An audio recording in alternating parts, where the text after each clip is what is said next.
যিশুর অন্তরে জাগ্রত আরোগ্যদানের সেই ঐশ্য শক্তি। লুক 6 অধ্যায় 17 থেকে 19 পদ। এই 12 জনকে সঙ্গে নিয়ে যিশু পাহাড় থেকে নেমে একটি সমতল জায়গায় এসে দাঁড়ালেন। সেখানে তখন উপস্থিত ছিলেন তার অনেক শিষ্য, আর তাদের সঙ্গে সমস্ত জুদেয়া থেকে, জেরুসালেম থেকে, আর তুরস ও সিদনের উপকূল অঞ্চল থেকে আসা আরও অনেক অনেক লোক।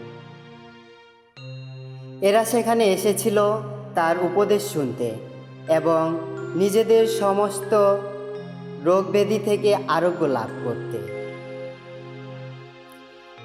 যারা অপবিত্র কোনো বিদেহী আত্মার প্রভাবে পীড়িত ছিল, তারাও এসে সুস্থ স্বাভাবিক হয়ে উঠতে লাগলো।